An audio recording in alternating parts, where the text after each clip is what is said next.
So hello everyone, already ಎಲ್ಲಿಗೆ ಬಿಟ್ಟಿವಿ ಅಂದ್ರೆ W ಗೆ ಕೂಲಿ ಅಂತಾರ ಅಥವಾ ಈ GDP ಫಾರ್ಮುಲಾ ಏನೇನದವ ಸೊ ಇದಕ್ಕೆಲ್ಲ ಬಿಟ್ಟಿವಲ್ಲ.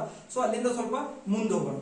ಸೊ ಇವಾಗ ನಾನು ನಿಮ್ಗೆ ಯಾವ ಅಕ್ಷರಗಳಿಗೆ ಏನಂತ ಕರೀತಾರೆ ಅರ್ಥಶಾಸ್ತ್ರದಲ್ಲಿ ಅನ್ನೋದನ್ನ ನಾನು ನಿಮ್ಗೆ ಹೇಳ್ಕೊಡ್ತೀನಿ. ಇವನ್ನ ನೀವು ನೆನ್ಪಿಟ್ಕೊಂಡ್ರೆ ಮುಂದಿನ ಕ್ಲಾಸಿಗೆ ಯೂಸ್ ಆಗ್ತಾವ, ಅಥವಾ ನೀವು ಎಕನಾಮಿಕ್ಸ್ ಎಲ್ಲಾದ್ರೂ ಓದೋ ಟೈಮಲ್ಲಿ ಯಾವ ಅಕ್ಷರಕ್ಕೆ ಏನಂತ ಕರೀತಾರ ಅನ್ನೋದು ಕೂಡ ನಿಮ್ಗೆ ಅರ್ಥ ಆಗುತ್ತೆ. ಸೊ ಇಲ್ಲಿಂದ ಕ್ವಿಕ್ ಆಗಿ ನಾವು ಟೈಮ್ ವೇಸ್ಟ್ ಮಾಡ್ಲಾರ್ದೆ ಹೋಗೋಣ. ಒಂದೇದು ಏನೈತಿ, ಎಗೆ ಏನಂತ ಕರೀತಾರ, ABCD ಒಳಗಡೆಯಿಂದ ಈಗ ದಕ್ಷತೆ ಅಂತ ಹೇಳಿ ಕರೀತಾರೆ ಅರ್ಥಶಾಸ್ತ್ರದಲ್ಲಿ. ಅಥವಾ ನಾವು ಇದನ್ನೇ ಏನಂತ ಕರಿತೀವಿ ಅಂದ್ರೆ ಎಫಿಷಿಯನ್ಸಿ. ಏನಂತ ಕರಿತೀವಿ?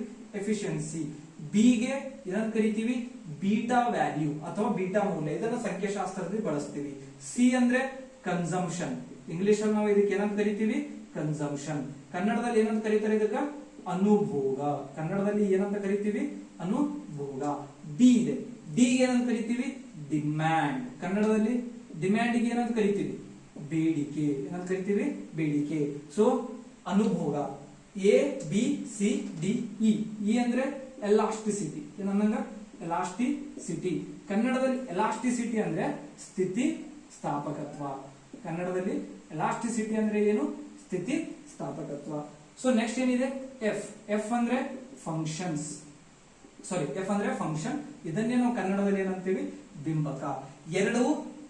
ಎರಡು ಫಾರ್ ಎಕ್ಸಾಂಪಲ್ ಉತ್ಪಾದನಾ, ಇವಾಗ ಇದು ಓದಿವಲ್ಲ, ಯಾವುದು? ಉತ್ಪಾದನಾ ಬಿಂಬಕದ ಸೂತ್ರ ಏನೈತಿ? ಉತ್ಪಾದನಾ ಬಿಂಬಕ ಸೂತ್ರ ಏನಿದೆ ಅಂದ್ರೆ y equal to function of K L R O. So ಇವೆಲ್ಲ ಏನದ? ಇವೆಲ್ಲ ಆದಾನಗಳು. ಎಲ್ಲ ಆದಾನಗಳು. ಇದೇನೈತಿ? y ಏನೈತಿ? y ಉತ್ಪನ್ನ. ಸೊ y ಯಾಕೆ ಉತ್ಪನ್ನ ಅಂತ ಅನ್ನೋದನ್ನ ವೇಟ್ ಮಾಡಿ ಹೇಳ್ತೀನಿ. ಇಂಗ್ಲಿಷ್ ಅಲ್ಲಿ ಇದಕ್ಕೆ ಏನಂತ ಕರೀತಾರೆ? Input. y is A output. So ಈ ಆದಾನ ಮತ್ತು ಉತ್ಪನ್ನಗಳ ನಡುವಿನ ಸಂಬಂಧ ಯಾವ್ದು ಹೇಳ್ತದೆ ಅಂದ್ರೆ ಎಫ್. ಸೊ ಅದಕ್ಕೆ ಸಲುವಾಗಿ ಯಾವ್ದು ಸಂಬಂಧವನ್ನ ಹೇಳುತ್ತೋ ಅದಕ್ಕೆ ನಾವೇನಂತ ಕರಿತೀವಿ? ಬಿಂಬಕ. ಸೊ y ಮತ್ತೆ ಇವೆಲ್ಲದರ ನಡುವೆ ಸಂಬಂಧ, ಇನ್ಪುಟ್ ಔಟ್ಪುಟ್ ಮಧ್ಯೆ ರಿಲೇಶನ್ಶಿಪ್ ಯಾವ್ದು ಹೇಳುತ್ತಾ? y. ಸೊ ಎಫ್ ಅಂತ ಎಲ್ಲೆಲ್ಲಿ ಇರುತ್ತಲ್ಲ ಯಾವುದೇ ಸೂತ್ರದಲ್ಲಿ ಅದಕ್ಕೆ ನಾವು ಫಂಕ್ಷನ್ ಅಂತ ಕರಿತೀವಿ. ಫಂಕ್ಷನ್ ಅಂದ್ರೆ ಅರ್ಥ ಏನಂದ್ರೆ ಬಿಂಬಕ ಅಂದಾಗ. ಸ್ವತಂತ್ರ ಚಲಕ ಮತ್ತು ಅವಲಂಬಿತ ಚಲಕದ ಮಧ್ಯೆ ಸಂಬಂಧ ಹೇಳೋದಕ್ಕೆ ನಾವೇನಂತ ಕರಿತೀವಿ? ಅದನ್ನ ನಾವು ಬಿಂಬಕ ಅಂತ ಹೇಳಿ ಕರಿತೀವಿ. Okay, A B C D E F. Next G. G ಅಂದ್ರೆ ಅರ್ಥ ಏನು? ಗೋರ್ಮೆಂಟ್.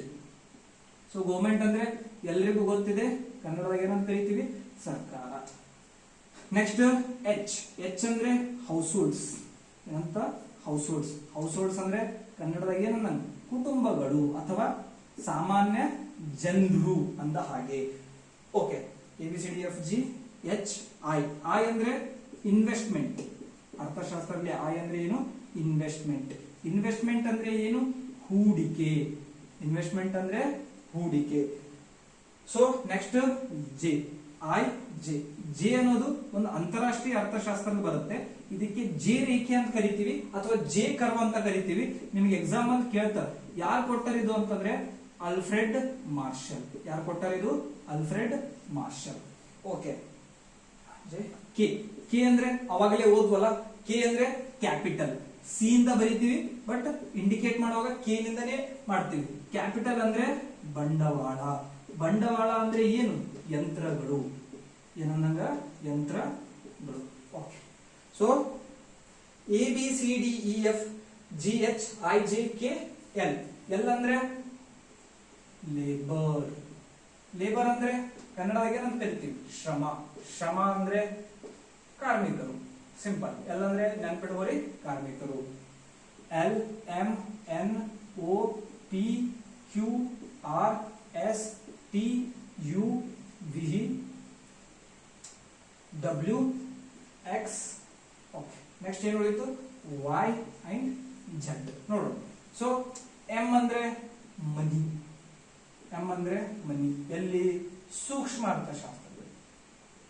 ಸೂಕ್ಷ್ಮ ಮೈಕ್ರೋ ಎಕನಾಮಿಕ್ಸ್ ಅಲ್ಲಿ ಎಂ ಅಂದ್ರೆ ಮನಿ ಅಥವಾ ಇದಕ್ಕೆ ಏನಂತ ಕರಿತೀವಿ ನಾವು? ಹಣ. ಇನ್ನು ಮನಿ ಎಂ ಅಂದ್ರೇನೆ ಇಂಪೋರ್ಟ್. ಇಂಪೋರ್ಟ್ ಅಂದ್ರೆ ಆಮದು. ಇದೆಲ್ಲ ಬಳಸ್ತೀವಿ ನಾವು ಅಂತಾರಾಷ್ಟ್ರೀಯ ಅರ್ಥಶಾಸ್ತ್ರ. ಬೇರೆ ದೇಶದಿಂದ ವಸ್ತುಗಳನ್ನು ತರಿಸ್ಕೊತೀವಲ್ಲ ನಾವು, ಅದಕ್ಕೆ ಆಮದು ಅಂತ ಕರಿತೀವಿ. ಇದೇನಿದೆ? ಎನ್. ಎನ್ ಅಂದ್ರೆ ಪಾಪ್ಯುಲೇಷನ್. ಎನ್ ಅಂದ್ರೆ ಏನೈತಿ? ಪಾಪ್ಯುಲೇಷನ್. ಪಾಪ್ಯುಲೇಷನ್ ಅಂದ್ರೆ ಜನಸಂಖ್ಯೆ, ನಿಮಗೆಲ್ಲರಿಗೂ ಗೊತ್ತಿದೆ. ನಂಬರ್ ಆಫ್ ಪೀಪಲ್ ಅನ್ನ. ಓ ಅಂದ್ರೆ ಆರ್ಗನೈಸೇಷನ್. ಓ ಅಂದ್ರೆ ಏನು? ಆರ್ಗನೈಸೇಷನ್. ಸೊ ಆರ್ಗನೈಸೇಷನ್ ಅಂದ್ರೆ ಏನು? ಸಂಘಟನೆ. ಸೊ ಆರ್ಗನೈಸೇಷನ್ ಅಂದ್ರೆ ಸಂಘಟನೆ. ನೆಕ್ಸ್ಟ್ ಏನಿದೆ? ಪಿ. ಪಿ ಅಂದ್ರೆ ಏನು? ನಮ್ಗೆಲ್ಲರಿಗೂ ಗೊತ್ತಿರ್ತಕ್ಕಂಥ ಬೇಡಿಕೆಯನ್ನ ಓದುವಾಗ ಬಹಳ ಇಂಪಾರ್ಟೆಂಟ್ ಆಗುತ್ತೆ. ಪಿ ಅಂದ್ರೆ ನೆನ್ಪಿಡ್ರಿ, ಪ್ರೈಸ್. ಕನ್ನಡದಾಗ ಏನಂತ ಕರಿತೀವಿ? ಬೆಲೆ. ಎಲ್ಲಾ ಉತ್ಪಾದನಾಂಗಗಳನ್ನು ಸಂಘಟಿಸಿ ಕೆಲಸ ಮಾಡ್ತಕ್ಕಂಥದ್ದೇ ಸಂಘಟನೆ. ಪಿ ಅಂದ್ರೆ ಬೆಲೆ. ಕ್ಯೂ ಅಂದ್ರೆ ಉತ್ಪನ್ನ. ಕನ್ನಡದಾಗ ಏನಂತ ಕರಿತೀವಿ? ಸಾರಿ, ಇಂಗ್ಲಿಷ್ ಅಲ್ಲಿ ಏನಂತ ಕರಿತೀವಿ? This is called as A quantity. ಏನಂತ ಕರಿತೀವಿ? ಕ್ವಾಂಟಿಟಿ. ಆರ್ ಅಂದ್ರೆ ಲ್ಯಾಂಡ್ ಅಥವಾ ಕನ್ನಡದಲ್ಲಿ ಭೂಮಿ, ನ್ಯಾಚುರಲ್ ರಿಸೋರ್ಸಸ್, ನೈಸರ್ಗಿಕ ಸಂಪನ್ಮೂಲಗಳು. ಎಸ್ ಅಂದ್ರೆ ಸೇವಿಂಗ್ಸ್, ಅರ್ಥಶಾಸ್ತ್ರದಲ್ಲಿ ಎಸ್ ಅಂದ್ರೆ ಉಳಿತಾಯ. ಉಳಿತಾಯ ಎಲ್ರಿಗೂ ಗೊತ್ತಿರ್ತಕ್ಕಂಥದ್ದೇ. ಟಿ ಅಂದ್ರೆ ಟ್ಯಾಕ್ಸ್. ಕನ್ನಡದಾಗ ಏನಂತ ಕರಿತೀವಿ? ಟ್ಯಾಕ್ಸ್, ತೆರಿಗೆ. ಹಾ, ಬಹುಮುಖ್ಯವಾಗಿರ್ತಕ್ಕಂಥದ್ದು ಯು. ಯು ಅಂದ್ರೆ ಯುಟಿಲಿಟಿ. ಏನಂದಂಗ? ಯುಟಿಲಿಟಿ. ಯು ಅಂದ್ರೆ ಏನು? ಯುಟಿಲಿಟಿ. ಯುಟಿಲಿಟಿ ಅಂದ್ರೆ ಕನ್ನಡದಲ್ಲಿ ಏನಂದ? ತುಷ್ಟಿ ಗುಣ. ಇದಕ್ಕೆ ನಾವೇನಂತ ಕರಿತೀವಿ? ತುಷ್ಟಿ ಗುಣ. ವಿ ಅಂದ್ರೆ ವೆಲಾಸ್ಟಿಸಿಟಿ. ವಿ ಅಂದ್ರೆ ಏನು? ವೆಲಾಸ್ಟಿಸಿಟಿ. ಇದಕ್ಕೆ ನಾವೇನಂತ ಕರಿತೀವಿ? ಯೋಗೋತ್ಕರ್ಷ. ಯೋಗೋತ್ಕರ್ಷ. ಈ ವೆಲಾಸ್ಟಿಸಿಟಿ ಅಂತಕ್ಕಂಥ ಕಾನ್ಸೆಪ್ಟ್ ಅಥವಾ ಯೋಗೋತ್ಕರ್ಷ ಅನ್ನೋ ಕಾನ್ಸೆಪ್ಟ್ ಫಿಶರ್ ನೀಡ್ತಾನೆ. ಈ ಫಿಶರ್ದು ಒಂದು ಫಾರ್ಮುಲಾ ಐತಿ. ಫಿಶರ್ ಫಾರ್ಮುಲಾ ಏನಿದೆ ಅಂದ್ರೆ MU = PU. ಸೊ ಈ ಫಾರ್ಮುಲಾ ಮನಿ ಅಂಡ್ ಬ್ಯಾಂಕಿಂಗ್ ಅಲ್ಲಿ ಬರುತ್ತೆ. ಸಾರಿ, ಮನಿ ಅಂಡ್ ಬ್ಯಾಂಕಿಂಗ್ ಅಲ್ಲಿ ಬರಂಗಿಲ್ಲ, ಕ್ವಾಂಟಿಟಿ ಥಿಯರಿ ಆಫ್ ಮನಿ ಅಲ್ಲಿ ಬರುತ್ತೆ. ಸೊ ಅದು ಆಮೇಲೆ ನೋಡೋಣ. ವೆಲಾಸಿಟಿ ಅಂದ್ರೆ ಯೋಗೋತ್ಕರ್ಷ. ಒಬ್ಬರ ಕೈಯಿಂದ ಇನ್ನೊಬ್ಬರ ಕೈಗೆ ಎಷ್ಟು ಸ್ಪೀಡ್ ಒಳಗೆ ಅಮೌಂಟ್ ಮೂವ್ ಆಗ್ಲಿಕ್ಕತ್ತದ. ಸೊ ನೆಕ್ಸ್ಟ್ ಯಾವ್ದು ಉಳಿತು? ಡಬ್ಲ್ಯೂ. ಡಬ್ಲ್ಯೂ ಅಂದ್ರೆ ವೇಜ್. ವೇಜ್ ಅಂದ್ರೆ ಕನ್ನಡದಲ್ಲಿ ಏನಂತ ಕರಿತೀವಿ? ಕೂಲಿ. ಡಬ್ಲ್ಯೂ ಅಂದ್ರೆ ವೇಜ್, ವೇಜ್ ಅಂದ್ರೆ ಕೂಲಿ. Next X. ಎಕ್ಸ್ ಅಂದ್ರೆ ಏನು? ಎಕ್ಸ್ಪೋರ್ಟ್. ಎಕ್ಸ್ಪೋರ್ಟ್ ಅಂದ್ರೆ ಕನ್ನಡದ ನಾವು ಅದಕ್ಕೆ ಏನಂತ ಕರಿತೀವಿ? ರಫ್ತು. ಏನಂತ ಕರಿತೀವಿ? ರಫ್ತು. ಉಳಿದ ನೆಕ್ಸ್ಟ್ ವೈ. ವೈ ಅಂದ್ರೆ ನೋಡೋಣ. ಝಡ್ ಅಂದ್ರೆ ಝಡ್ ಟೆಸ್ಟ್ ಅಂತಕ್ಕಂಥ ಒಂದು ಟೆಸ್ಟ್ ಬರುತ್ತೆ. ಟಿ ಟೆಸ್ಟ್ ಮತ್ತೆ ಝಡ್ ಟೆಸ್ಟ್ ಅಂತ ಇದೆ. ಇದನ್ನ ನಾವು ಸಂಖ್ಯಾಶಾಸ್ತ್ರದಲ್ಲಿ ನೋಡ್ತೀವಿ. ಸೊ ಒಂದ್ಸರಿ ಕರೆಕ್ಟ್ ಆಗಿ ನೋಟ್ ಮಾಡ್ಕೊಂಡ್ಬಿಡ್ರಿ. ಮುಂದೆ ಯಾವ ಅಕ್ಷರಕ್ಕೆ ಏನಂತ ಕರೀತಾರೆ ಅನ್ನೋದು ನಿಮಗೆ ನೆಕ್ಸ್ಟ್ ಕ್ಲಾಸ್ ಅಲ್ಲಿ ಬಹಳ ಹೆಲ್ಪ್ ಆಗುತ್ತೆ. ಎ ಅಂದ್ರೆ ದಕ್ಷತೆ, ಬಿ ಅಂದ್ರೆ ಬೀಟಾ ವ್ಯಾಲ್ಯೂ, ಸಿ ಅಂದ್ರೆ consumption, D means demand, E means elasticity, F means function, G means the government, H means the house hold, I means investment, J means Jacob, K means capital, L means neighbor, M means money. In international economics, we call M as a import. N is number of people ಅಥವಾ population. O ಅಂದ್ರೆ organization, P ಅಂದ್ರೆ price, Q ಅಂದ್ರೆ ಉತ್ಪನ್ನ ಅಥವಾ quantity, R ಅಂದ್ರೆ land, S ಅಂದ್ರೆ saving, T ಅಂದ್ರೆ tax, U ಅಂದ್ರೆ utility, V ಅಂದ್ರೆ velocity, W ಅಂದ್ರೆ wage, X ಅಂದ್ರೆ export, Y ಅನ್ನೋದು ನೋಡೋಣ, Z ಅನ್ನೋದು Z test. ಸೊ ಇವಾಗ ನಾವು ನೋಡ್ಬೇಕಾಗಿರೋದು ಯಾವ್ದಂದ್ರೆ ಉಳಿತ್ ಯಾವುದು ನಮ್ ಕಡೆ ಇಷ್ಟೆಲ್ಲ ನೋಡಿದ್ವಿ. ಸೊ ವಾಯ್ ಒಂದು ಉಳಿದೈತಿ. ಈ ವಾಯ್ ಏನಿದೆ ಅಲ್ಲ ಅದ್ರದ್ದು ಬಹಳ ಅರ್ಥ ಸಾಧ್ಯತೆಗಳು ಇದಾವ. ಅವು ಏನೇನು ಅರ್ಥ ಸಾಧ್ಯತೆಗಳಿದಾವ ಅಂದ್ರೆ, ಒಂದನೇದಾಗಿ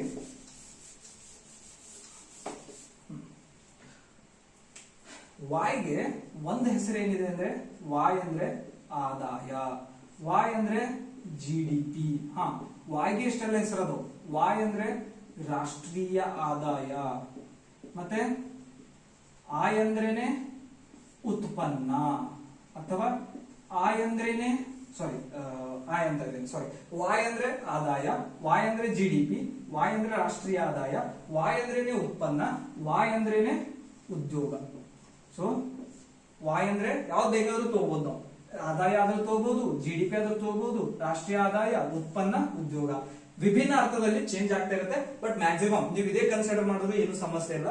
ಯಾಕನ್ನೋದನ್ನ ನಿಮಗೆ ಮುಂದಿನ ಕ್ಲಾಸ್ ಅಲ್ಲಿ ನಾನು ಹೇಳ್ತೀನಿ. ವಾಯ್ ಅಂದ್ರೆ ಆದಾಯ, ವಾಯ್ ಅಂದ್ರೇನೆ GDP, ವಾಯ್ ಅಂದ್ರೇನೆ ರಾಷ್ಟ್ರೀಯ ಆದಾಯ, ವಾಯ್ ಅಂದ್ರೇನೆ ಉತ್ಪನ್ನ, ವಾಯ್ ಅಂದ್ರೇನೆ ಉದ್ಯೋಗ. ಸೊ ಇಷ್ಟು ತಿಳಿದ್ರೆ ನೆಕ್ಸ್ಟ್ ನಾವೇನು ಹೋಗ್ಬೇಕಾಗಿದೆ, ನಿನ್ನೆ ಕ್ಲಾಸ್ ಅಲ್ಲಿ ಅರ್ಧಕ್ಕೆ ಬಿಟ್ಟಿವಲ್ಲ, ಮೊನ್ನೆ ಕ್ಲಾಸ್ ಅಲ್ಲಿ ಪಾರ್ಟ್ 2 ಅನ್ಸುತ್ತೆ. ಸೊ ಅದನ್ನ ನಾವು ಕಂಟಿನ್ಯೂ ಮಾಡ್ಬೇಕಾಗಿದೆ. ಯಾವ ಥಿಯರಿ ಯಾರು ಕೊಟ್ಟಿದ್ರು ಅಂತ ನಾನು ಅಲ್ಲಿ ನಿಮಗೆ ಹೇಳಿದ್ದೆ. ಸೊ ಕಂಟಿನ್ಯೂ ಏನ್ ಮಾಡ್ಬೇಕಾದ್ರಂದ್ರೆ, ಫಾರ್ ಎಕ್ಸಾಂಪಲ್ ಅನುಭೋಗಿ ವರ್ತನೆ. ನಾವೇನ್ ಅಧ್ಯಯನ ಮಾಡ್ತಾ ಇದ್ದೀವಿ? ಅನುಭೋಗಿ ವರ್ತನೆ.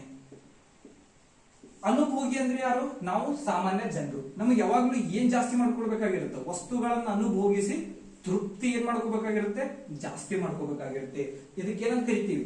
ತೃಪ್ತಿ ಗರಿಷ್ಠೀಕರಣ. ಈ ತೃಪ್ತಿಯನ್ನ ಗರಿಷ್ಠೀಕರಣ ಅನುಭೋಗಿ ಹೇಗೆ ಮಾಡಿಕೊಳ್ಳುತ್ತಾನಂತ ಅಳೆಯತಕ್ಕಂತ ಎರಡು ಮಾಪನಗಳನ್ನು ಕಂಡುಹಿಡಿದ್ರು. ಅವನನ್ನ ಎರಡು ವಿಧಾನಗಳಲ್ಲಿ ನೋಡ್ತೀವಿ. ಒಂದು ಸಂಖ್ಯಾಸೂಚಕ ಮಾರ್ಗ, ಒಂದ್ಯಾವುದು ಸಂಖ್ಯಾಸೂಚಕ ಮಾರ್ಗ, ಇನ್ನೊಂದು ಯಾವ್ದಂದ್ರೆ ಸ್ಥಾನ ಸೂಚಕ ಮಾರ್ಗ. ಫಸ್ಟ್ ಸಂಖ್ಯಾಸೂಚಕ ಮಾರ್ಗವನ್ನು ನೋಡೋಣ. ಸಂಖ್ಯಾಸೂಚಕ ಮಾರ್ಗದಲ್ಲಿ ಒಬ್ಬ ಅನುಭೋಗಿಯ ತೃಪ್ತಿಯನ್ನ ಯಾವುದರಲ್ಲಿ ಅಳಿತಾರಂದ್ರೆ ತುಷ್ಟಿಗುಣ. ಒಬ್ಬ ಅನುಭೋಗಿಯ ತೃಪ್ತಿಯನ್ನು ಯಾವುದರಲ್ಲಿ ಅಳಿತಾರೆ? ತುಷ್ಟಿಗುಣ. ತುಷ್ಟಿಗುಣ ಅಂದ್ರೆ ಇಂಗ್ಲಿಷ್ ಅಲ್ಲಿ ಯುಟಿಲಿಟಿ. ಈ ತುಷ್ಟಿಗುಣವನ್ನ ಅಳಿತಕ್ಕಂಥದ್ದು. ಫಾರ್ ಎಕ್ಸಾಂಪಲ್ ನನ್ನ ಕಡೆ ಈ ಪೆನ್ ಐತಪ್ಪ, ಇದನ್ನ ನಾನು ಒಂದು ಸ್ಕೇಲ್ ಇಂದ ಅಳಿಬಹುದು, ಅಥವಾ ಒಂದೂರಿಂದ ಇನ್ನೊಂದೂರಿಗೆ ಎಷ್ಟು ದೂರದ ಅನ್ನೋದನ್ನ ಒಂದು ಕಿಲೋಮೀಟರ್ ಅಲ್ಲಿ ಅಳಿಬಹುದು. ಆದ್ರೆ ಇಲ್ಲಿ ನಾನು ಯುಟಿಲಿಟಿಯನ್ನ ಹೆಂಗ್ ಅಳಿತೀನಿ ಅಂದ್ರೆ ಯುಟಿಲ್ಸ್ ಅಲ್ಲಿ. ಅದರಲ್ಲಿ ಯುಟಿಲ್ಸ್, ಇದಕ್ಕೆ ಏನಂತ ಕರೀತಾರೆ? ಯುಟಿಲ್ಸ್. ಈ ಹೆಂಗ್ ನಾವು ಒಂದು ವಸ್ತುವಿನ ದೂರ ಇನ್ನೊಂದು ಊರು, ಒಂದೂರಿಗೆ ಇನ್ನೊಂದೂರಿಗೆ ಕಿಲೋಮೀಟರ್ ಹೆಂಗ್ ಅಳಿತೀವಿ, ಹಂಗ ಒಬ್ಬ ಅನುಭೋಗಿ ಎಷ್ಟು ತುಷ್ಟಿಗುಣ ಅಥವಾ ಎಷ್ಟು ತೃಪ್ತಿ ಸಿಕ್ಕ್ಯದ ಅನ್ನೋದನ್ನ ನಾವು ಯುಟಿಲ್ಸ್ ಅಲ್ಲಿ ಅಳಿತೀವಿ. ಈ ಯುಟಿಲಿಟಿ, ಈ ತುಷ್ಟಿಗುಣ ಅನ್ನೋ ವರ್ಡ್ ಕೊಟ್ಟವರು ಮೊದಲು ಯಾರಂದ್ರೆ ಡ್ಯಾನಿಯಲ್ ಬರ್ನೋಲಿ. ಅವನ ಹೆಸರೇನು? ಡ್ಯಾನಿಯಲ್ ಬರ್ನೋಲಿ. ಎಷ್ಟರ ಕೊಡ್ತಾನಂದ್ರೆ 1738ರಲ್ಲಿ. ಸೊ ಆಲ್ರೆಡಿ ಲಾಸ್ಟ್ ಕ್ಲಾಸ್ ದಾಗ ಹೇಳಿನಲ್ಲ, 1738ರಲ್ಲಿ ಕೊಡ್ತಾನ. ಸೊ ಇದ್ರ ಮೇಲೆ ಒಬ್ಬ ವ್ಯಕ್ತಿಗೆ ಸಿಕ್ಕಿರ್ತಕ್ಕಂಥ ತೃಪ್ತಿಯನ್ನು ನಾವು ತುಷ್ಟಿಗುಣದಲ್ಲಿ ಅಳೆಯಬಹುದು ಅಂತ ಹೇಳಿ ಟೋಟಲ್ ಯುಟಿಲಿಟಿಯಲ್ಲಿ ನಾವು ನೋಡ್ತೀವಿ. ಇದಕ್ಕೆ ಏನಂತ ಕರಿತೀವಿ? ಒಟ್ಟು ತುಷ್ಟಿಗುಣ. ಟಿಯು ಅಂದ್ರೆ ಒಟ್ಟು ತುಷ್ಟಿ ಗುಣ. ಟಿಯು ಅಂದ್ರೆ ಏನು? Total utility. Utility 1 plus utility 2 plus utility 3. ಇದೇ ರೀತಿ ನಾವು ನೋಡ್ಕೊಂತ ಹೋಗ್ಬೋದು. ಸೊ ನಿಮ್ ಎಕ್ಸಾಮ್ ಅಲ್ಲಿ ಇಲ್ಲಿಂದ ಕ್ವಶನ್ ಬರೋ ಚಾನ್ಸಸ್ ಇರುತ್ತೆ. ತುಷ್ಟಿಗುಣವನ್ನು ಯುಟಿಲ್ಸ್ ಅಲ್ಲಿ ಅಳಿತೀವಿ. ತುಷ್ಟಿಗುಣಕ್ಕಂತ ವರ್ಡ್ ಅನ್ನ ಮೊದಲು ಕೊಟ್ಟರು ಡ್ಯಾನಿಯಲ್ ಬರ್ನೋಲಿ 1738ರಲ್ಲಿ.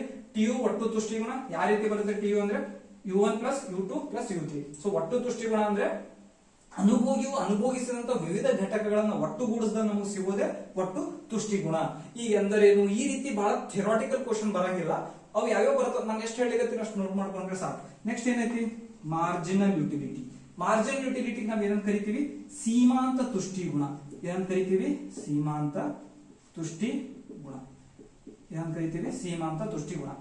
ಇದಕ್ಕೆ ಇಂಗ್ಲಿಷ್ ಅಲ್ಲಿ ಏನ್ ಕರೀತಾರ? The marginal utility. ಏನಂತ ಕರೀತಾರ? Marginal utility. ಸೊ ಇದ್ರ ಬಗ್ಗೆ ಓಕೆ. ಈ total utility, marginal utility, total utility formula ನೋಡಿದ್ರ ಮಾರ್ಜಿನಲ್ ಯುಟಿಲಿಟಿ ಫಾರ್ಮುಲಾ ಏನಿದೆ ಅಂದ್ರೆ TUN minus 1 MU equal to TUN minus TUN ಇದೆ. ಅಥವಾ MU ಫಾರ್ಮುಲಾ ಇನ್ನೊಂದು ಏನಿದೆ ಅಂದ್ರೆ TU change in total utility, change in quantity. So ಈ ಫಾರ್ಮುಲಾ ನೋಡಿ ಭಯ ಪಡಬೇಕಾಗಿಲ್ಲ, ಒಂದ್ಸರಿ ನೋಟ್ ಮಾಡ್ಕೊಂಡ್ರೆ ಸಾಕು. ಇದು ಏನದ? ಹಿಂಗಂದ್ರೆ ಏನು? ಚೇಂಜ್ ಅಂದ ಒಟ್ಟು ತುಷ್ಟಿಗುಣದಲ್ಲಾದಂತ ಬದಲಾವಣೆ. ಇಲ್ಲೇನ್ ಹೇಳಿಕತ್ತದ? ಒಟ್ಟು ತುಷ್ಟಿಗುಣದಲ್ಲಾದ ಬದಲಾವಣೆ, ಒಟ್ಟು ಅನುಭೋಗಿಸಿದ ವಸ್ತುಗಳ ಪ್ರಮಾಣದಲ್ಲಾದ ಬದಲಾವಣೆ. ಅದನ್ನೇ ನಾವು ಏನಂತ ಕರಿತೀವಿ? ಮಾರ್ಜಿನಲ್ ಯುಟಿಲಿಟಿ ಅಂತ ಕರಿತೀವಿ. ಸೊ ಡ್ಯಾನಿಯಲ್ ಬರ್ನೋಲಿ ಹೆಸರು ನೆನ್ಪಿಡೋದು ಬಹಳ ಮುಖ್ಯ. ಓಕೆ. ಸೊ ತುಷ್ಟಿಗುಣ ಡ್ಯಾನಿಯಲ್ ಬರ್ನೋಲಿ ಕೊಟ್ಟಿರಬಹುದು, ಆದ್ರೆ ನಿಮಗೆ ಎಕ್ಸಾಮ್ ಅಲ್ಲಿ ಸಂಖ್ಯಾಸೂಚಕ ಮಾರ್ಗ ಕೊಟ್ಟೋರು ಯಾರಂದ್ರೆ ಆಲ್ಫ್ರೆಡ್ ಮಾರ್ಷಲ್. ಯಾರು? Alfred Marshall. ಎಷ್ಟರಲ್ಲಂದ್ರೆ 1890ರಲ್ಲಿ ಆಲ್ಫ್ರೆಡ್ ಮಾರ್ಷಲ್ ಇದನ್ನ ಕೊಡ್ತಾನೆ. ಸೊ ಆಲ್ಫ್ರೆಡ್ ಮಾರ್ಷಲ್ ಏನ್ ಹೇಳ್ತಾನಂತಂದ್ರೆ ಒಬ್ಬ ವ್ಯಕ್ತಿಯ ತೃಪ್ತಿಯನ್ನ ನಾವು ತುಷ್ಟಿಗುಣದಲ್ಲಿ ಎಷ್ಟು ಅವನಿಗೆ ಅದರಿಂದ ತುಷ್ಟಿಗುಣ ಸಿಕ್ಕಿದ ಅನ್ನೋದನ್ನ ಅಳತೆ ಮಾಡಬಹುದು ಅಂತ ಯಾರು ಹೇಳ್ತಾರ? Alfred Marshall. ಎಷ್ಟರಲ್ಲಿ? 1890ರಲ್ಲಿ. ದ ಪ್ರಿನ್ಸಿಪಲ್ಸ್ ಆಫ್ ಎಕನಾಮಿಕ್ಸ್ ಅನ್ನೋ ಬುಕ್ ಅಲ್ಲಿ ಹೇಳ್ತಾನೆ. ಇರ್ಲಿ. ಸೊ ಒಂದು ಗ್ರಾಫ್ ಐತಿ. ಈ ಗ್ರಾಫ್ ಇದೇನದ? Total utility. ಇದೇನಿದೆ? Marginal utility. ಸೊ ನಾವು ಈ ರೀತಿ ಒಂದು ಮಾರ್ಕ್ ಹಾಕೊಳ್ಳೋಣ. ಇದು x0 y ಆಕ್ಸಿಸ್. ಸೊ ಈ ಕಡೆ ನೆಗೆಟಿವ್ ಮೆನ್ಷನ್ ಮಾಡ್ತೀವಿ, ಈ ಕಡೆ ಪಾಸಿಟಿವ್ ಮೆನ್ಷನ್ ಮಾಡ್ತೀವಿ. ಸೊ ನಿಮಗೆಲ್ಲ ಗೊತ್ತಿರತಕ್ಕಂಥದ್ದು. ಸೊ ಕ್ವಶನ್ ಇಲ್ಲಿಂದ ಬರುತ್ತೆ. ಇಲ್ಲಿ ನೋಡ್ರಿ, ಮಾರ್ಜಿನಲ್ ಯುಟಿಲಿಟಿ ರೇಖೆ ಏನಿದೆ ಅಲ್ಲ, ಯಾವ ಇದೆ? ಮೇಲ್ಮುಖ ಐತೆ, ಕೆಳಮುಖ ಐತೆ? ಕೆಳಮುಖ ಇದೆ. MU ಅಂದ್ರೆ ಗೊತ್ತಾಯ್ತು ನಮಗೆ ಏನಂತ ಹೇಳಿ? ಸೀಮಾಂತ ತುಷ್ಟಿಗುಣ. ಏನಂತ ಗೊತ್ತಿದೆ? ಸೀಮಾಂತ ತುಷ್ಟಿಗುಣ. ಇದನ್ನೇ ನಾವು ಇಂಗ್ಲಿಷ್ ನಾಗ ಏನಂತ ಕರಿತೀವಿ? Marginal utility. ಏನಂತ ಕರಿತೀವಿ? Marginal utility. ಸೊ ಮಾರ್ಜಿನಲ್ ಅಂದ್ರೆ ಏನು? ಈ ಮಾರ್ಜಿನಲ್ ಸೀಮಾಂತ ಓಡಿ ಒಟ್ಟು ತಲೆ ಕೆಡಿಸ್ಕೋಬೇಡಿ. ಮಾರ್ಜಿನಲ್ ಅಂದ್ರೆ ಎಕ್ಸ್ಟ್ರಾ ಅಂದ. ಸೀಮಾಂತ ಅಂದ್ರೆ ಕನ್ನಡದಲ್ಲಿ ಏನಂತ ಅರ್ಥ? ಹೆಚ್ಚುವರಿ ಅಥವಾ ಬದಲಾದ. ನೀವು ಸೀಮಾಂತ ವರ್ಡ್ ಎಲ್ಲೆಲ್ಲಿ ಬರುತ್ತಲ್ಲ, ಇವಾಗ ಶ್ರೀಮಂತ ವೆಚ್ಚ, ಸೀಮಾಂತ ಏನೇನ್ ಬಂದಿದೆ ಎಲ್ಲೂ ತಲೆ ಕೆಡಿಸ್ಕೋಬೇಕಾಗಿಲ್ಲ. ಸೀಮಾಂತ ಅಂದ್ರೇನೆ ಹೆಚ್ಚುವರಿ ಅಂತ ಅರ್ಥ. ಓಕೆ, ಇದೇನಿದೆ ಟಿ ಯು ಅಂದ್ರೆ ಟೋಟಲ್ ಯುಟಿಲಿಟಿ, ಕನ್ನಡದಾಗ ಏನಂತ ಕರೀತಾರೆ ಒಟ್ಟು ತುಷ್ಟಿ ಗುಣ ಅಂತ ಹೇಳಿ ಕರೀತಾರ. ಸೊ ಇದ್ರ ಬಗ್ಗೆ ಕೂಡ ನೀವು ಎಲ್ಲೂ ತಲೆ ಕೆಡಿಸ್ಕೊಳ್ಬೇಕಾಗಿಲ್ಲ. ಸೊ ಸೀಮಾಂತ ತುಷ್ಟಿಗುಣ ಹೆಂಗೈತಿ, ಎಂಯುವನ ರೇಖೆ ಸೀಮಾಂತ ತುಷ್ಟಿಗುಣ ರೇಖೆ ಋಣಾತ್ಮಕವಾಗಿ ಕೆಳಮುಖವಾಗಿದೆ, ನೆಗೆಟಿವ್ ಐತಿ ಇಳಿಮುಖ ಹಾಕುವಂತ ಹೊಂಟೈತಿಲ್ಲ. ಓಕೆ, ಎಂಯು ನೆಗೆಟಿವ್ ಅಂತ ಹೇಳಿ ಬರಂಗಿಲ್ಲ. ಎಂಯು ಅಂದ್ರೆ ಸೀಮಾಂತ ತುಷ್ಟಿಗುಣ ಹೆಂಗೈತಿ, ಇಳಿಮುಖ ರೇಖೆ.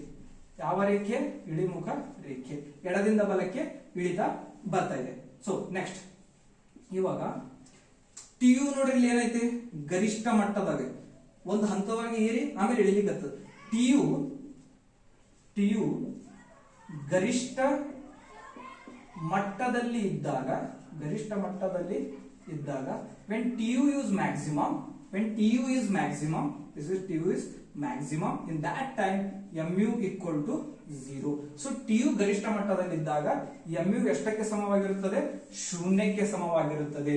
ನಿಮ್ ಕೇಸೆಟ್ ಅಲ್ಲಿ ಈ ಟೈಪ್ ಕ್ವಶನ್ಸ್ ಬರ್ತಾವ. ಏನು, TU ಗರಿಷ್ಠವಾಗಿದ್ದಾಗ mu ಎಷ್ಟರಲ್ಲಿ ಇರುತ್ತೆ ಅಂದ್ರೆ 0, ಅಂದ್ರೆ ಒಟ್ಟು ತುಷ್ಟಿಗುಣವು ಗರಿಷ್ಠವಾಗಿದ್ದಾಗ ಸೀಮಾಂತ ತುಷ್ಟಿಗುಣವು ಶೂನ್ಯಕ್ಕೆ ಸಮವಾಗಿರುತ್ತದೆ. ಈ ರೀತಿ ಪ್ರಶ್ನೆಗಳು ನಿಮಗೆ ಇಲ್ಲಿಂದ ಬರ್ತಾವ. ಇನ್ನೊಂದು ಏನೈತಿ, ಆಮೇಲೆ ಇಲ್ಲಿ ನೋಡಿ, ಒಟ್ಟು ತುಷ್ಟಿಗುಣ ಏನಾಗ್ಲಿಕ್ಕತ್ತದ, ಇಳಿಮುಖ ಆಗ್ಲಿಕ್ಕತ್ತದ. ಒಟ್ಟು ತುಷ್ಟಿಗುಣವು ಇಳಿಯುತ್ತಾ ಹೋದಂತೆ ನಿಮ್ಮ ಒಟ್ಟು ತುಷ್ಟಿಗುಣ ಇಳಿಮುಖವಾಗುತ್ತಾ ಹೋದಂತೆ ಸೀಮಾಂತ ತುಷ್ಟಿಗುಣ ಏನಾಗುತ್ತೆ, ಋಣಾತ್ಮಕ. ಏನಾಗತ್ತ, ಎಕ್ಸಾಮ್ ಅಲ್ಲಿ ಕ್ವಶನ್ ಕೇಳ್ತಾರ, ಋಣಾತ್ಮಕ. ನೆನ್ಪಿಡ್ಬೋದು, ಒಟ್ಟು ತುಷ್ಟಿಗುಣವು ಇಳಿಯುತ್ತಾ ಹೋದಂತೆ ಇದು ಋಣಾತ್ಮಕವಾಗುತ್ತದೆ. ಟಿಯು ಗರಿಷ್ಠ ಮಟ್ಟದಲ್ಲಿದ್ದಾಗ ಎಂಯು ಏನಾಗ್ಲಿಕ್ಕತ್ತಿತ್ತು 0. ಇಲ್ಲಿ ನೋಡಿ, ಇದು ಇಳ್ಕೊಂತ ನಡೆದೈತಾ, ಇಲ್ಲೆಲ್ಲ ಹೋಗ್ಬಿಟ್ಟೈತಿ, ಇದು ನೆಗೆಟಿವ್ ಪೋರ್ಷನ್ ಒಳಗಡೆ ಹೋಗ್ಬಿಟ್ಟೈತಿ. ಸೊ ಇಲ್ಲಿಂದ ನಿಮಗೆ 1, 2 ಇವೆರಡು ಬಹಳ ಇಂಪಾರ್ಟೆಂಟ್ ಪಾಯಿಂಟ್. ಮತ್ತೆ ಎಂಯು ಯಾವ ರೇಖೆ ಇದೆ ಅಂದ್ರೆ ಇಳಿಮುಖ ರೇಖೆ. ಟಿಯು ಯಾವ ಶೇಪ್ ಅಲ್ಲಿ ಇದೆ ಅಂತ ಕ್ವಶನ್ ಕೇಳಿದ್ರೆ ಕಾನ್ಕೇವ್. ನೆನ್ಪಿಡ್ಬೋರಿ, ಕಾನ್ಕೇವ್ ಶೇಪ್ ಅಲ್ಲಿ ಐತಿ. ನಿಮ್ಗಡೆ ಒಂದ್ ಕಡೆ ಕನ್ನಡದಲ್ಲಿ ಕ್ವಶನ್ ಇರ್ತಾವ, ಒಂದ್ ಕಡೆ ಇಂಗ್ಲಿಷ್ ಅಲ್ಲಿ ಕ್ವಶನ್ ಇರ್ತಾವ. ಟಿಯು ಯಾವ ಆಕಾರದಲ್ಲಿದೆ ಅಂದ್ರೆ ಕಾನ್ಕೇವ್ ಆಕಾರದಲ್ಲಿದೆ ಅಥವಾ ಕಾನ್ಕೇವ್ ಶೇಪ್ ಅಲ್ಲಿದೆ ಅಂತಕ್ಕಂಥದನ್ನ ನೀವು ನೆನ್ಪಿಡ್ಬೇಕು.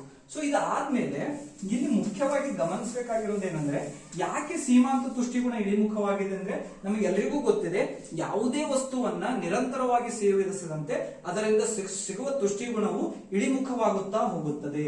So diminishing marginal utility, so DMU diminishing marginal utility, ಇದು ಕನ್ನಡದಾಗ ಏನಂತ ಕರೀತಾರೆ ಅಂದ್ರೆ ಇಳಿಮುಖ ಸೀಮಾಂತ ತುಷ್ಟಿಗುಣ. ಇಳಿಮುಖ ಸೀಮಾಂತ ತುಷ್ಟಿಗುಣ ಇದಕ್ಕೆ ಏನಂತ ಕರೀತಾರ, ಇಳಿಮುಖ ಸೀಮಾಂತ ತುಷ್ಟಿಗುಣ, DMU ಅಂತ ಕರೀತಾರೆ, ಇಳಿಮುಖ ಸೀಮಾಂತ ತುಷ್ಟಿಗುಣ. ಸೊ ಇಳಿಮುಖ ಸೀಮಾಂತ ತುಷ್ಟಿಗುಣವನ್ನ ಅರ್ಥಶಾಸ್ತ್ರದಲ್ಲಿ ಕೊಟ್ಟವರು ಯಾರಂತ ಕ್ವಶನ್ ಬಂದ್ರೆ ಗೋಸೆನ್. ಇದಕ್ಕೆ ಏನಂತ ಕರೀತಾರ, ಗೋಸೆನನ 1ನೇ ನಿಯಮ. ಇದಕ್ಕೆ ಏನಂತ ಕರೀತಾರೆ, ಗೋಸೆನ್ ಒಟ್ಟು 3 ನಿಯಮ ಅದಾವು. ಅವನ್ನ ನೆಕ್ಸ್ಟ್ ಕ್ಲಾಸ್ ಅಲ್ಲಿ ನೋಡೋಣ. ಎಕ್ಸಾಮ್ ಅಲ್ಲಿ ಒಂದಾದ್ರೂ ಗೋಸೆನ್ ನಿಯಮ ಬರೀರಿ ಅಂತ ಬಂದೇ ಬರುತ್ತ. ಗೋಸೆನ್ 1ನೇ ನಿಯಮ ಏನ್ ಹೇಳುತ್ತಂದ್ರೆ ಇಳಿಮುಖ ಸೀಮಾಂತ ತುಷ್ಟಿಗುಣ ಹೇಳುತ್ತೆ. ಸೊ ಇವನು ಎಲ್ಲಿನವನು ಒಬ್ಬ ಅರ್ಥಶಾಸ್ತ್ರಜ್ಞ ಅಂದ್ರೆ ಜರ್ಮನಿಯ ಅರ್ಥಶಾಸ್ತ್ರಜ್ಞ.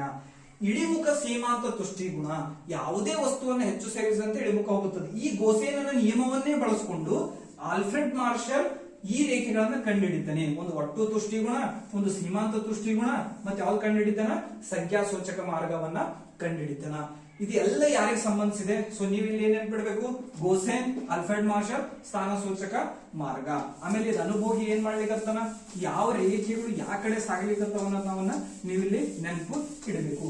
ಸೊ ಇದು ಆದ್ಮೇಲೆ ಒಂದು ಸಂಖ್ಯಾಸೂಚಕ ಮಾರ್ಗ ಆಯ್ತು. ಇನ್ನೊಂದು ಯಾವ ಮಾರ್ಗ ಐತಿ, ಸ್ಥಾನ ಸೂಚಕ ಮಾರ್ಗ. ನೆಕ್ಸ್ಟ್ ಆಲ್ಫ್ರೆಡ್ ಮಾರ್ಷಲ್ಗೆ ಬಂದ್ ಏನ್ ಹೇಳ್ತಾರೆ, ಯಾರ್ಯಾರು, ಹಿಗ್ಸ್ ಮತ್ತು RJD ಅಲೆನ್. ನೀವಿದು ಓದಿರ್ತೀರಿ. ಹಿಗ್ಸ್ ಮತ್ತು RJD ಅಲೆನ್ ಬಂದ್ ಹೇಳ್ತಾರೆ, ಒಬ್ಬ ವ್ಯಕ್ತಿ ತೃಪ್ತಿ ಹಂಗೆ ಕಳಿಲಿಕ್ಕೆ ಸಾಧ್ಯ ಐತಿ, ಅಳಿಲಿಕ್ಕೆ ಸಾಧ್ಯ ಇಲ್ಲ. ನಾವ್ ಏನ್ ಮಾಡ್ಬೋದು, ಒಬ್ಬ ವ್ಯಕ್ತಿಗೆ ಅದರಿಂದ ಎಷ್ಟು ದೃಷ್ಟಿ ಸಿಕ್ಕಿದ್ರೆ ಶ್ರೇಣಿ ಮಾಡಬಹುದು, ಅಥವಾ ನಾವ್ ಏನ್ ಹೇಳ್ಬೋದು, ಸ್ಥಾನ ಸೂಚಕವಾಗಿ ಹೇಳ್ಬೋದು. ನನಗ ಇವಾಗ ಆಲ್ಫ್ರೆಡ್ ಮಾರ್ಷಲ್ ಏನ್ ಹೇಳ್ತಾನೆ, ನಾವೊಂದು ಬಾಳೆಹಣ್ಣು ತಿಂದ್ರೆ ನನಗೆ ತುಷ್ಟಿಗುಣ ಸಿಕ್ತು, 100 ತುಷ್ಟಿಗುಣ ಸಿಕ್ತು ಅಂತ ಅಲ್ಫ್ರೆಡ್ ಮಾಸ್ಟರ್ ಹೇಳ್ತಾನೆ. ಹಿಗ್ಸ್ ಹೇಳ್ತಾನೆ ಹಂಗೆ ಹೆಂಗೆ ಹೇಳಕ್ ಬರೋದು, ನಿನಗೆ ಎಷ್ಟು ತುಷ್ಟಿಗುಣ ಸಿಗುತ್ತಾ ನಂಬರ್ ನ ಹೇಳಿಕ್ ಬರಂಗಿಲ್ಲ. ನನಗೆ ಬಾಳೆಹಣ್ಣಿನಕ್ಕಿಂತ ಮಾವಿನಕಾಯಿ ಬಹಳ ಇಷ್ಟ ಅಂತ ಹೇಳ್ಬೋದು. ಅಂದ್ರೆ ಫಸ್ಟ್ ರ್ಯಾಂಕ್ ಯಾವ್ದು ಕೊಟ್ರಿ, ಮಾವಿನಕಾಯಿ. ನೆಕ್ಸ್ಟ್ ರ್ಯಾಂಕ್ ಬಾಳೆಹಣ್ಣಿಗೆ. ಅದಕ್ಕೆ ರ್ಯಾಂಕಿಗೆ ಏನಂತ ಕರೀತಾರೆ ಕನ್ನಡದಾಗ, ಶ್ರೇಣಿ. You can give the rank, you can give the preference. ಅದಕ್ಕೆ ಏನಂತ ಕರೀತಾರ, ಸ್ಥಾನ ಸೂಚಕ. ಸೊ ಹಿಗ್ಸ್ ಮತ್ತು RJD ಅಲ್ಲಿ ಸ್ಥಾನ ಸೂಚಕ ಮಾರ್ಗ ಎಷ್ಟು ಕೊಡ್ತಾರ ಅಂದ್ರೆ 1934. ಈ ಸ್ಥಾನ ಸೂಚಕ ಮಾರ್ಗವನ್ನ ವಿವರಿಸಲಿಕ್ಕೆ ಇರ್ತಕ್ಕಂಥದ್ದು ಯಾವುದು, ಔದಾಸೀನ್ಯ ವಕ್ರರೇಖೆ. ಯಾವ ಔದಾಸೀನ್ಯ ವಕ್ರರೇಖೆ. ಸೊ ಇವುಗಳನ್ನ ಓದೋದು ಬಹಳ ಇಂಪಾರ್ಟೆಂಟ್. ನಿನ್ನೆ ಕ್ಲಾಸ್ ಅಲ್ಲಿ ಹೇಳಿದೀನಿ ನಾನು, ಔದಾಸೀನ್ಯ ವಕ್ರರೇಖೆಯನ್ನು ಮೊಟ್ಟ ಮೊದಲ ಬಾರಿಗೆ ಬಿಡಿಸಿದವರು ಯಾರಂದ್ರೆ 1906ರಲ್ಲಿ ಪೆರೆಟೋ. ಮೊಟ್ಟ ಮೊದಲ ಬಾರಿಗೆ ಸ್ಥಾನ ಸೂಚಕ ವಕ್ರರೇಖೆಯನ್ನ ಬಿಡಿಸಿದ್ದು ಪೆರೆಟೋ. ಮತ್ತೆ ಈ ಸ್ಥಾನ ಸೂಚಕ ಮಾರ್ಗ ಅಥವಾ ಔದಾಸೀನ್ಯ ವಕ್ರರೇಖೆ ಬಗ್ಗೆ ಮೊಟ್ಟ ಮೊದಲು 1881ರಲ್ಲಿ ಮಾತಾಡಿದವರು. ಜಸ್ಟ್ ಇದರ ಬಗ್ಗೆ ಡಿಸ್ಕಷನ್ ಫಸ್ಟ್ ವಿಚಾರ ಬಂದಿದ್ದು ಯಾರ ತಲೆ, ಎಡ್ಜ್ವರ್ತ್. ಮೊಟ್ಟ ಮೊದಲ ರೇಖೆಯನ್ನ ಪೆರೆಟೋ. ಆಮೇಲೆ 1934ರಲ್ಲಿ ಹಿಗ್ಸ್ ಮತ್ತು RJD ಮಂಡಿಸ್ತಾರ. ಮತ್ ಇದೇ ಸ್ಥಾನ ಸೂಚಕ ಮಾರ್ಗದ ಬಗ್ಗೆ ಇನ್ನೊಬ್ಬ ವ್ಯಕ್ತಿ ಮಾತಾಡ್ತಾನ, ಅವನ ಹೆಸರೇ ಸ್ಲಟಸ್ಕಿ. ಇವನು ಕೂಡ ಒಬ್ಬ ಮುಖ್ಯವಾದ ಅಂತರ್ಥಶಾಸ್ತ್ರಜ್ಞ.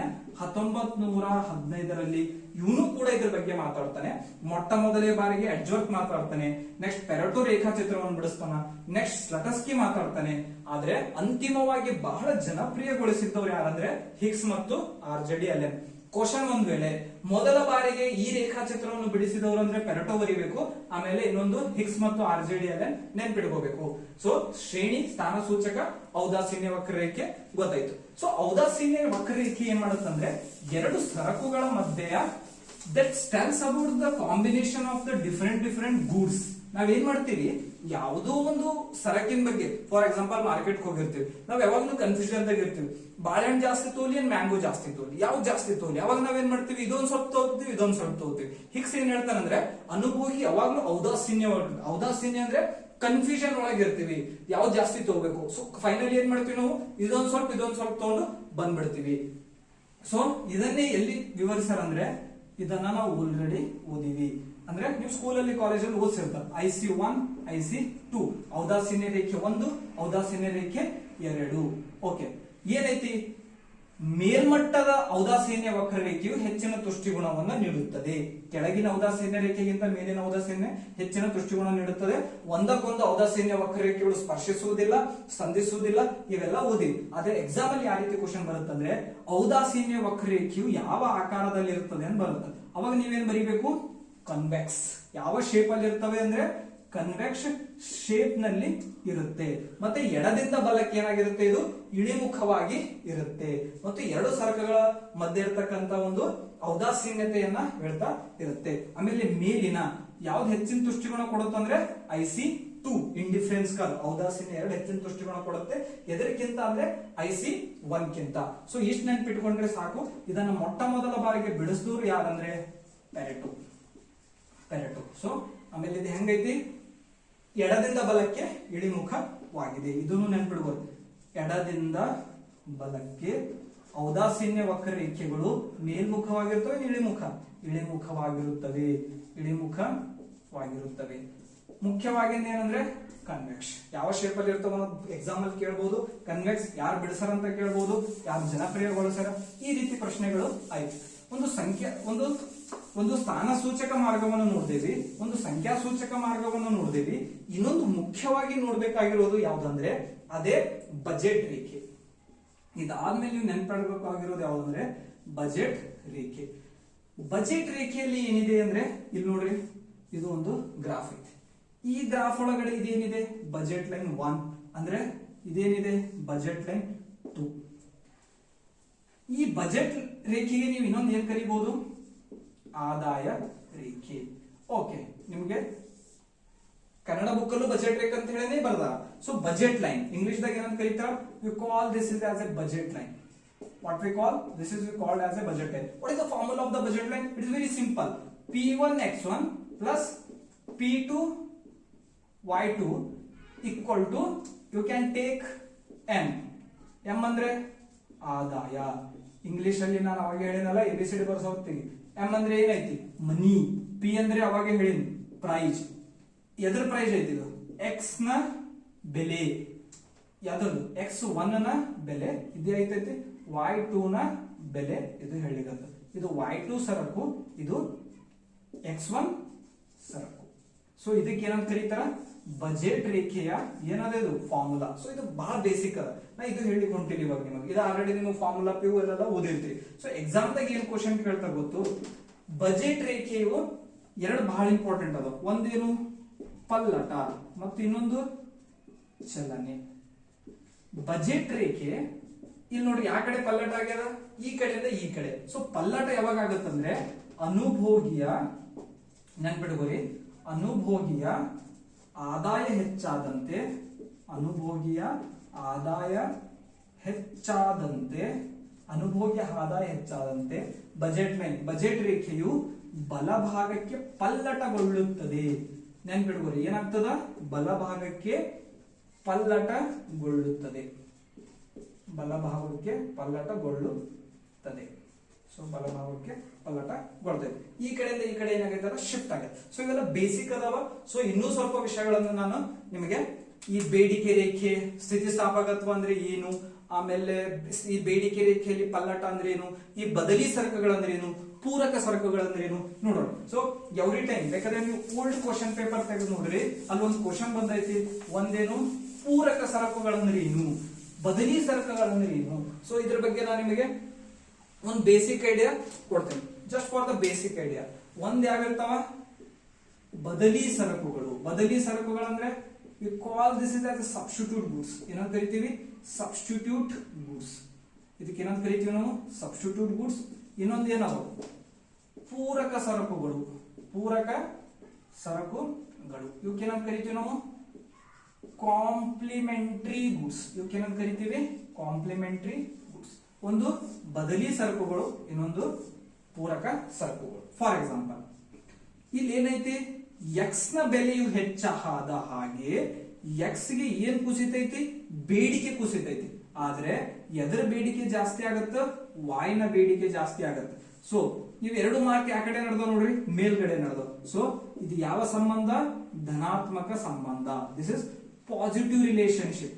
ನಿಮಗೆ ಎಕ್ಸಾಮ್ ದಾಗ ಕ್ವಶನ್ ಕೇಳ್ತಾರೆ, ಬೆಲೆ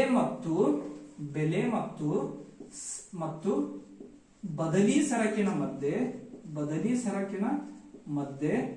ಮಧ್ಯೆ ಯಾವ ಸಂಬಂಧವಿರುತ್ತೆ ಅಂದ್ರೆ ಧನಾತ್ಮಕ ಸಂಬಂಧ. ನೆನ್ಪಿಡುವರು, ಯಾವ ಸಂಬಂಧ ಇರುತ್ತೆ, ಧನಾತ್ಮಕ ಸಂಬಂಧ. ಇಲ್ಲಿ ಏನದ, ಇಲ್ಲಿ ಪಿ ಆಫ್, ಫಾರ್ ಎಕ್ಸಾಂಪಲ್ ಪೂರಕ ಸರಕುಗಳಂದ್ರೆ ನೀವು ಇದರ ಬದಲಿ ಇದು ಯೂಸ್ ಮಾಡಬಹುದು. ಅವಾಗ ಸರಕುಗಳನ್ನ ಏನಂತ ಕರಿತೀವಿ, ಅದ ಬದಲಿ ಸರಕುಗಳಂತ ಕರಿತೀವಿ. ಪೂರಕ ಸರಕುಗಳಂದ್ರೆ ಒಂದಕ್ಕೊಂದು. For example price of pen. ಪೆನ್ನಿನ ಬೆಲೆ ಏನಾಗ್ಲಿಕ್ಕತ್ತ ಅಂತ ತಿಳ್ಕೊರಿ, ಜಾಸ್ತಿ ಆಗ್ಲಿಕ್ಕತ್ತದ ಅಂತ ತಿಳ್ಕೊರಿ. ಪೆನ್ ನೀವು ತಗೋಬಹುದು, ಅಥವಾ ಪೆನ್ನಿನ ರಿಫೈಲ್, ಅಥವಾ car. Okay, car and petrol best. ಇವಾಗ ಪೆಟ್ರೋಲ್ ಇಲ್ಲದೆ ಕಾರ್ ನಡೆಯಂಗಿಲ್ಲ, ಕಾರ್ ಇಲ್ಲದೆ ಪೆಟ್ರೋಲ್ ನಡೆಯಂಗಿಲ್ಲ. ಸೊ ಇವು ಬಹಳ important. Okay, the price of petrol price ಏನಾಗ್ಲಿಕ್ಕತ್ತದ, ಜಾಸ್ತಿ ಆಗ್ಲಿಕ್ಕತ್ತದ. ಹಿಂಗಾಗಿ ಎದಕ್ ಡಿಮ್ಯಾಂಡ್ ಡಿಕ್ರೀಸ್ ಆಗ್ಲಿಕ್ಕತ್ತದ, quantity demand for car. Petrol rate ಜಾಸ್ತಿ ಆಗಿದೆ, ಹಿಂಗಾಗಿ ಯಾರು ಕಾರ್ ತಗೋಲಿಕ್ಕೆ ಇಷ್ಟಪಡ್ಲಿಕ್ಕತ್ತಿಲ್ಲ. ಓಕೆ, ನೆಕ್ಸ್ಟ್ ಪೆಟ್ರೋಲ್ ಜಾಸ್ತಿ ಐತಿ, ಕಾರ್ ಯಾರು ತಗೋಲಿಕ್ಕೆ ಇಷ್ಟಪಡ್ಲಿಕ್ಕತ್ತಿಲ್ಲ. ಆಟೋಮೆಟಿಕಲಿ ಏನಾಗ್ಬಿಡುತ್ತ, demand for demand. Okay, wait. If the petrol price increases, the demand for petrol also, petrol ಯಾವುದೇ ವಸ್ತುವಿನ ಬೆಲೆ ಜಾಸ್ತಿ ಆದ್ರೆ ಬೇಡಿಕೆ ಕುಸಿದೆ. ಎದ್ರ ಬೆಲೆ ಜಾಸ್ತಿ ಆಗೈತಿ, ಪೆಟ್ರೋಲ್. ಸೊ ಆಟೋಮೆಟಿಕ್ ಪೆಟ್ರೋಲ್ ಬೇಡಿಕೆ ಏನಾಗ್ಬಿಟ್ಟೈತಿ, ಕುಸಿದ್ ಬಿಟ್ಟೈತಿ. ಸೊ ಅದೇ ಅವಾಗ ಏನಾಗತ್ತೆ, ಪೆಟ್ರೋಲ್ ರೇಟ್ ಜಾಸ್ತಿ ಆಗ್ಯದಲ್ಲ, ಹಿಂಗಾಗಿ ನಾವ್ ಏನ್ ತೊಗೊಳಕ್ ಇಷ್ಟಪಡಂಗಿಲ್ಲ. ಇವಾಗ ಕಾರ್ ಕೂಡ ತೊಗೊಳಕ್ ಇಷ್ಟಪಡಂಗಿಲ್ಲ. ಪೆಟ್ರೋಲ್ ಕಮ್ಮಿ ಆದ್ರೆ ಮತ್ತೆ ಕಾರ್ ತೊಗೊಳೋಣ ಅಂತ ಬಿಡ್ತೀವಿ. ಸೊ ಇದು ನೋಡ್ರಿ, ಒಂದು ಏರೋ ಮಾರ್ಕ್ ಮೇಲ್ಗಡೆ ಐತಿ, ಇನ್ನೊಂದು ಏರೋ ಮಾರ್ಕ್ ಕೆಳಗಡೆ ಐತಿ. ಅಂದ್ರೆ ಇದು ಯಾವ ಸಂಬಂಧ ಹೇಳುತ್ತಂದ್ರೆ ನೆಗೆಟಿವ್. ಎರಡು ಸರಕುಗಳ ಮಧ್ಯೆ, ಓಲ್ಡ್ ಕ್ವಶನ್ ಪೇಪರ್ ದಾಗ ಇದು ಕ್ವಶನ್ ಬಂದೈತಿ, 2016, 17, 18 ಕ್ವಶನ್ ಪೇಪರ್ ದಾಗ ನೋಡ್ರೆ ಗೊತ್ತಾಗುತ್ತೆ. ಎರಡು ಸರಕುಗಳ ಮಧ್ಯೆ ಯಾವ ರೀತಿಯ ಸಂಬಂಧವಿರುತ್ತೆ, ಋಣಾತ್ಮಕ ಸಂಬಂಧ. ಎಲ್ಲಿ, ಯಾವ ಕೇಸ್ ಒಳಗಡೆ ಋಣಾತ್ಮಕ ಸಂಬಂಧ, ಪೂರಕ ಸರಕುಗಳು. ಇದೊಂದು ನೆನ್ಪಿಡ್ಕೊಳ್ಳಿ, ಋಣಾತ್ಮಕ ಸಂಬಂಧ ಪೂರಕ ಸರಕುಗಳ ಮಧ್ಯೆ, ಧನಾತ್ಮಕ ಸಂಬಂಧ ಬದಲಿ ಸರಕುಗಳ ಮಧ್ಯೆ. ಬದಲಿ ಸರಕುಗಳಂದ್ರೆ the tea and coffee called as a substitute goods. You can, if the price of the tea increases, I consume more coffee because price of the tea already what happened, it is already increased. So ಹಿಂಗಾಗಿ ನಾನು ಏನ್ ಮಾಡ್ತೀನಿ, so coffee preference ಕೊಡ್ಲಿಕ್ಕೆ start ಮಾಡ್ತೀನಿ. So ಇದನ್ನು question already ನಿಮ್ಮ exam ಅಲ್ಲಿ ಕೇಳ್ಯಾರ. So moral resort ಮತ್ತು ಅಡ್ವರ್ಸ್ ಸೆಲೆಕ್ಷನ್ ಅಂತಕ್ಕಂಥ ಒಂದು ಟಾಪಿಕ್ ಐತಿ, ಎವ್ರಿ ಇಯರ್ ಅದ್ರ ಮೇಲೆ ಒಂದು ಕ್ವಶನ್ ಬರುತ್ತಾ. ಸೊ ಅದನ್ನ ಕೂಡ ನಾವು ನೆಕ್ಸ್ಟ್ ಕ್ಲಾಸ್ ಅಲ್ಲಿ ನೋಡೋಣ. ಸೊ ನಾ ಎಷ್ಟು ಹೇಳಲಿಕ್ಕೆ ಅಷ್ಟು ನೀವು ಏನ್ ಮಾಡ್ಕೋಬೇಕು, ನೋಟ್ಸ್ ಅನ್ನ ಮಾಡ್ಕೊಂತ ಹೋಗಿ. ಓಕೆ, ಸೊ ಅರ್ಥವ್ಯವಸ್ಥೆಯಲ್ಲಿ 3 ರೀತಿಯ ಅರ್ಥವ್ಯವಸ್ಥೆಗಳದಾವ. ಒಂದನೇದ್ದು ಮಾರುಕಟ್ಟೆ ಅರ್ಥವ್ಯವಸ್ಥೆ, ಮಾರುಕಟ್ಟೆ ಅರ್ಥವ್ಯವಸ್ಥೆ. ಸೊ ನಾವು ಆಲ್ರೆಡಿ ಓದಿವಿ PUC ಒಳಗೆ ಫಸ್ಟ್ ಚಾಪ್ಟರ್ ಇದೈತಿ, ಇಂಟ್ರೊಡಕ್ಷನ್ ಟು ಮೈಕ್ರೋ ಎಕನಾಮಿಕ್ಸ್ ಒಳಗೆ ಇದೈತಿ ಮಾರುಕಟ್ಟೆ ಅರ್ಥವ್ಯವಸ್ಥೆ. ನೆಕ್ಸ್ಟ್ ಇದಕ್ಕೆ ಬಂಡವಾಳ ಅರ್ಥವ್ಯವಸ್ಥೆ ಅಂತ ಹೇಳಿ ಕರೀತಾರ. ಇನ್ನೊಂದು ಯಾವ್ದೈತಿ, ಒಂದು ಮಾರುಕಟ್ಟೆ, ಇನ್ನೊಂದು ಸರ್ಕಾರ ಅರ್ಥವ್ಯವಸ್ಥೆ ಐತಲ್ಲ, ಅದು ಸರ್ಕಾರ ಅರ್ಥವ್ಯವಸ್ಥೆ. ಓಕೆ, ಇನ್ನೊಂದು ಮಿಶ್ರ ಅರ್ಥವ್ಯವಸ್ಥೆ, ಮಿಶ್ರ ಅರ್ಥವ್ಯವಸ್ಥೆ. So 2018 or 20, I don't know, ಅಲ್ಲಿ ಒಂದು ಕೇಸೆಟ್ ಕ್ವಶನ್ ಇಲ್ಲಿಂದ ಬಂದದ್ದು. 2020 ಆರ್ ಐ ಡೋಂಟ್ ನೋ, ಇಲ್ಲಿಂದ ಗೊತ್ತಿಲ್ಲ. ಇಲ್ಲಿದೊಂದು ಕ್ವಶನ್ ಬಂದಾಯ್ತು, ಸರ್ಕಾರ ಅರ್ಥವ್ಯವಸ್ಥೆಗೆ ಇನ್ನೊಂದು ಹೆಸರು ಏನಂದ್ರೆ ಕಮಾಂಡ್ ಎಕನಾಮಿಕ್ಸ್. ಏನಂತ ಕರಿತೀವಿ, ಕಮಾಂಡ್ ಅರ್ಥಶಾಸ್ತ್ರ. ಏನಂತ ಕರಿತೀವಿ, ಕಮಾಂಡ್ ಅರ್ಥಶಾಸ್ತ್ರ. ಸೊ ಸಂಪೂರ್ಣ ನಿಯಂತ್ರಣ ಯಾರ ಕೈದಾಗ ಇರ್ತದ, ಸರ್ಕಾರ. ಸೊ ಅದಕ್ಕೆ ಏನಂತ ಕರೀತಾರೆ, ಅದಕ್ಕೆ ಕಮಾಂಡ್ ಅರ್ಥಶಾಸ್ತ್ರ. ನೋಡಿ ಕ್ವಶನ್ ಎಲ್ಲಿ ಬರ್ಲಿಕ್ಕತ್ತವ, ಆಲ್ರೆಡಿ ನಾವು micro economics first chapter second page ಒಳಗೆ ಇದೆ ಐತಿ, ಬಟ್ ಕ್ವಶನ್ ಹಿಂಗ್ ಕೇಳಿಕತ್ತ. ಮಾರುಕಟ್ಟೆ ಅರ್ಥವ್ಯವಸ್ಥೆ ಮುಖ್ಯವಾದ ಕಂಟ್ರೋಲ್ ಯಾರ ಕೈಯಾಗಿರುತ್ತೆ, ಉದ್ಯಮಿಗಳ ಕೈಯಲ್ಲಿರುತ್ತೆ. ಮಿಶ್ರ ಅರ್ಥವ್ಯವಸ್ಥೆ ಬೆಸ್ಟ್ ಉದಾಹರಣೆ ಭಾರತ. ಇಲ್ಲಿ ಉದ್ಯಮಿಗಳು ಇರ್ತಾರೆ, ನೆಕ್ಸ್ಟ್ ಸರ್ಕಾರನೂ ಇರುತ್ತ. ಬಟ್ ಮುಖ್ಯವಾಗಿ ಕಮಾಂಡ್ ಅರ್ಥಶಾಸ್ತ್ರ ಅಂತ ಎದಕ್ಕೆ ಕರೀತಾರ, ಸರ್ಕಾರದ ಅರ್ಥವ್ಯವಸ್ಥೆಗೆ ಇನ್ನೊಂದು ಏನಂತ ಕರೀತಾರ, ಕಮಾಂಡ್ ಅರ್ಥವ್ಯವಸ್ಥೆ ಅಂತ ಕರೀತಾರ. ಈ ರೀತಿಯ ವಿಷಯಗಳನ್ನ ಇನ್ನೂ ಹೆಚ್ಚೆಚ್ಚು, ಅಥವಾ ನಾನು ನಿನ್ನೆ ಹಾಕಿನಲ್ಲ, ಇವಾಗ ಬೇಡಿಕೆ ನಿಯಮ ಯಾವಾಗ ಬಂತು, ಬೇಡಿಕೆ ನಿಯಮ ಯಾವಾಗ ಬಂತು, 1699 ಬೇಡಿಕೆ ನಿಯಮ. ಫಸ್ಟ್ ಯಾವ್ದು ಬಂತು, ಬೇಡಿಕೆ ನಿಯಮ. ನೆಕ್ಸ್ಟ್ ಯಾವ್ದು ಬಂತು, ತುಷ್ಟಿಗುಣ. ತುಷ್ಟಿಗುಣ ಬಗ್ಗೆ ಯಾವಾಗ, ಡ್ಯಾನಿಯಲ್ ಬರ್ನೋಲಿ ಎಷ್ಟರಲ್ಲಿ, 1738ರಲ್ಲಿ. ತುಷ್ಟಿಗುಣ ಆದ್ಮೇಲೆ ಯಾವ್ದು ಬರ್ತಾವ, ಔದಾಸೀನ್ಯ ವಕ್ರರೇಖೆ. ಎಷ್ಟರಲ್ಲಿ ಬಂತು ಔದಾಸೀನ್ಯ ರೇಖೆ, 906. ಸೊ ಎಕ್ಸಾಮ್ ಅಲ್ಲಿ ಕಾಲಾನುಕ್ರಮದಲ್ಲಿ ಜೋಡಿಸಿ ಅಂತ ಈ ರೀತಿ ಪ್ರಶ್ನೆಗಳನ್ನು ಕೂಡ ಬರ್ತಾವ. ಸೊ ಇದ್ರ ಮೇಲೆ ಹೆಚ್ಚು ಫೋಕಸ್ ಮಾಡಿ. ಲಾಸ್ಟ್ ಏನ್ ಹೇಳ್ತೀನಿ ಅಂದ್ರೆ, ಅದರ್ ಸಬ್ಜೆಕ್ಟ್ ಇದ್ದಂಗೆ ಎಕನಾಮಿಕ್ಸ್ ಇಲ್ಲ. ಈಗ ನೀವು ಹಿಸ್ಟ್ರಿ ಒಳಗೆ ಏನ್ ಮಾಡ್ತೀರಿ, ಇಸ್ವಿಗಳು ರಾಜ್ಯ ಹೆಸರು ಬಾಯ್ಪಾಟ್ ಹೊಡೆದ್ರೆ ಸ್ವಲ್ಪ ಕೆಲಸ ಈಜಿ ಆಗ್ಬಿಡುತ್ತೆ. ರಾಜ್ಯಶಾಸ್ತ್ರ ಒಳಗಡೆ ನೀವು ಆ ವಿಧಿಗಳು ಅಥವಾ ಅಲ್ಲಿ ರಟ್ಟ ಮಾಡಬಹುದು, ನೀವು ಹಿಸ್ಟ್ರಿ ಒಳಗೂ ರಟ್ಟ ಮಾಡಬಹುದು. ಆದ್ರೆ ಅರ್ಥಶಾಸ್ತ್ರದಲ್ಲಿ ನೀವು ಬಾಯ್ಪಾಟ್ ಮಾಡಿ ಎಕ್ಸಾಮ್ ಪಾಸ್ ಆಗ್ತೇನೆ ಸಾಧ್ಯ ಇಲ್ಲ. ಇಲ್ಲಿ ಈ ರೇಖೆ ಈ ಕಡೆ ಹೋದ್ರೆ ಏನಾಗುತ್ತೆ, ಈ ಸೂತ್ರದೊಳಗಡೆ ಚೇಂಜಸ್ ಆದ್ರೆ ಏನಾಗುತ್ತೆ, ಇದಕ್ಕೆ ಇನ್ನೊಂದು ಹೆಸರು ಏನೈತಿ, ಕಾಲಾನುಕ್ರಮದಲ್ಲಿ ಜೋಡಿಸಿ ಬರ್ತಾವ, ಬಟ್ ಬಹಳ ಕಮ್ಮಿ. ಲಾಸ್ಟ್ ಇಯರ್ ಇದು ನೆಟ್ ಒಳಗೆ ಕ್ವಶನ್ ಕೇಳಿದ್ರು, ಇರ್ಲಿ.